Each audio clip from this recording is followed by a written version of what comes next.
Bonjour à tous, bienvenue sur ma chaîne Bouge ta créativité, sur cette vidéo podcast où je vais vous présenter mon article « Comment être zen grâce à ces 3 tutos ». Car aujourd'hui, je te propose un article pour te faire du bien. Nous allons parler stress et anxiété et je vais te proposer 3 tutos pour répondre à la question « Comment être zen ?» Si tu me suis déjà, tu sais que pour moi, la création en tant que telle est déjà source de bien-être. Créer permet de lâcher prise, de rentrer dans le flot créatif pendant lequel nous sécrétons des hormones du plaisir. Mais aujourd'hui, je vais me concentrer sur 3 idées qui peuvent aider à reprendre son quotidien en main en réduisant le stress. Cet article participe à l'événement interblogueur 3 habitudes pour être zen tous les jours, du blog Habitudes Zen. L'article très intéressant Lâcher prise est à lire, ainsi que d'autres, pour continuer dans la lignée de cet article Comment être zen. Je vous invite donc à lire ce blog, je vous mets le lien juste en dessous dans la description. Le stress et l'anxiété sont un vrai problème. Le stress est une expérience universelle. Cet état a été nécessaire à la survie de l'espèce humaine et présente encore aujourd'hui une utilité. Le stress déclenche une libération d'hormones telles que le cortisol et l'adrénaline qui préparent le corps à réagir rapidement. Il peut être moteur dans certaines situations et pousser les individus à se dépasser. Mais attention, si le stress est trop présent dans nos quotidiens, il s'avère très néfaste pour la santé. L'anxiété est définie comme inquiétude pénible, tension nerveuse causée par l'incertitude latente, angoisse, qui va de pair avec le stress. L'anxiété peut se manifester par des symptômes physiques tels que des palpitations, des sueurs et des tremblements, ainsi que par des pensées incessantes et préoccupantes. Il est très important de reconnaître les troubles du stress et de l'anxiété et de lutter contre. Si l'on est confronté trop longtemps à ces états, ils deviennent très néfastes pour la santé globale et se transforment en troubles obsessionnels, troubles somatiques, problèmes de sommeil, etc. De mon côté, je te présente maintenant 3 tutos créatifs pour t'aider à reprendre ta santé en main. Alors c'est parti pour la première idée, la boîte à problèmes. Je te mets les photos. J'ai fabriqué cette boîte à problèmes pour me libérer de ce qui me tracasse, me frustre, me pèse. J'ai eu cette idée suite à un besoin d'extérioriser. L'exercice est le même que de tenir un journal intime, mais c'est plus simple. On peut écrire juste l'essentiel de ce qui nous embête, puis l'enfermer dans la boîte, histoire de le bloquer ailleurs que dans sa tête. Ça peut être très rapide. Une pensée négative, hop, on l'écrit et on l'enferme. Ces papiers que l'on y met ne sont pas faits pour être conservés comme un carnet. On peut donc tout y mettre sans peur du jugement, car de temps en temps, on va brûler ou chiffonner, déchirer, puis jeter tout ce qu'il y a à l'intérieur. Symboliquement, on se débarrasse de nos pensées parasites. On fait le ménage. Écrire ce qui nous tracasse permet d'y voir plus clair. Cela donne une voix à nos problèmes, leur permettant d'exister l'espace de l'écriture, puis de mieux être digérés jusqu'à s'effacer. L'écriture permet de mettre une distance avec ces problèmes.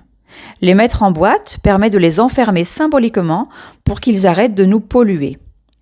Jeter ces conflits intérieurs dans la boîte à monstres, c'est un autre petit nom donné à ces boîtes pour mes enfants, permet de les éloigner de nous et de pouvoir s'en libérer totalement. Comment réaliser une boîte à problèmes et contrariétés ? Récupère tout d'abord une boîte en carton. Ça peut être une boîte alimentaire, une boîte à chaussures, n'importe quelle boîte peut faire l'affaire. Peins-la. Alors le mieux c'est d'abord une sous-couche, le gesso par exemple qui est fait pour ça. Puis la peinture de ton choix en 2 couches pour un meilleur résultat. Avec un marqueur noir, dessine des monstres. Sur une face, un monstre en colère. De l'autre côté, un monstre triste. Il représente nos émotions. Puis amuse-toi si tu veux avec d'autres dessins et des mots ou des phrases. Par exemple, ma boîte à problèmes et contrariétés. Quand c'est dans la boîte, c'est plus dans la tête. Ou c'est plus sur le cœur. Finis les pensées parasites. Sache que cet exercice est excellent aussi à faire avec des enfants. Je te mets en photo un exemple de boîte que moi je fais et que ma fille a faite.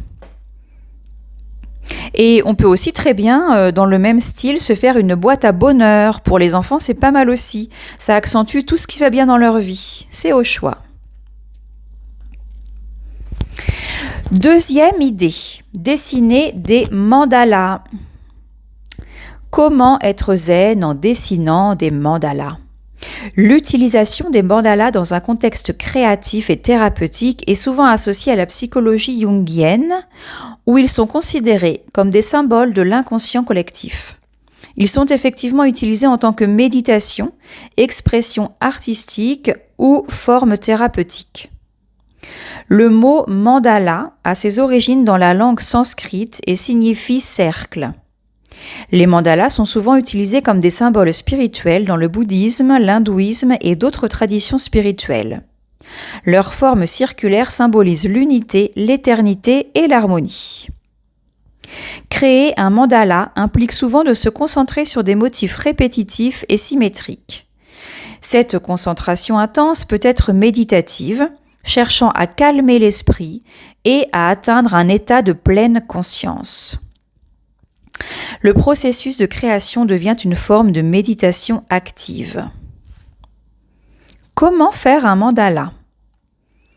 Prends une feuille blanche, trouve le centre de ta feuille en traçant une croix. Ensuite, prends un compas et trace un grand cercle, puis d'autres plus petits à l'intérieur. Trace ensuite des axes qui partent du centre. Dessine des motifs que tu répètes à l'identique tout autour de tes cercles.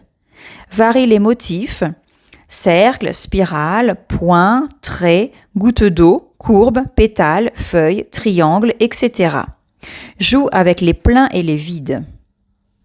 Tu peux te faire un carnet de mandala et d'en dessiner un à chaque fois que tu en ressens le besoin de te recentrer, ou sinon aussi un par semaine. Passons maintenant à la troisième idée, les cartes d'intention. Se fabriquer un oracle, c'est-à-dire un jeu de cartes à tirer, permet de poser des intentions que l'on a besoin de se rappeler de temps en temps. Le moment de la création des cartes est un moment précieux de recentrage. C'est le moment de sélectionner des phrases qui peuvent nous faire du bien tout au long de l'année. Cela peut être des rappels. Exemple, prendre 3 grandes inspirations et détendre tout son corps. Des citations, des apprentissages. Exemple, je suis légitime peu importe ce que les autres pensent de moi, etc. Cela peut être aussi des dessins si l'on préfère. J'avais déjà évoqué cette idée dans mon article « Des outils créatifs pour créer sa vie de rêve ». Je vous mets le lien en dessous, vous pourrez aller le lire. Alors, comment créer des cartes à tirer? Prends des feuilles de canson blanches ou d'autres feuilles cartonnées. J'ai ici un exemple avec du papier épais pailleté. Utilise une carte existante comme gabarit. Ça peut être une carte de jeu ou une carte d'intention d'un oracle. Et trace le contour plusieurs fois sur tes feuilles. Découpe tes cartes. Écris ou dessine, ou les deux, tes bonnes pratiques, intentions, apprentissages, rappels bien-être. Pour ma part, j'ai utilisé plein de couleurs différentes. Autre exemple, en recto-verso, j'ai fait des traits de couleurs variées sur le verso et j'ai écrit et dessiné rapidement sur le recto.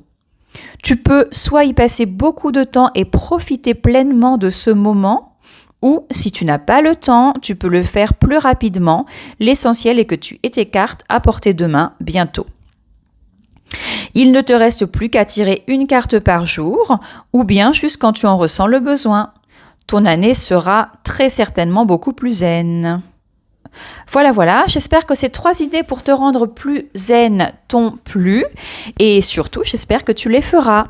N'hésite pas à revenir vers moi pour me dire ce que tu en as pensé et bien sûr si ça a fonctionné sur toi. Excellente fin de journée et à bientôt pour une prochaine vidéo, un prochain article ou un prochain podcast. Pense à t'abonner à ma chaîne et à activer la petite cloche pour être au courant des prochains podcasts et prochaines vidéos que je vais publier.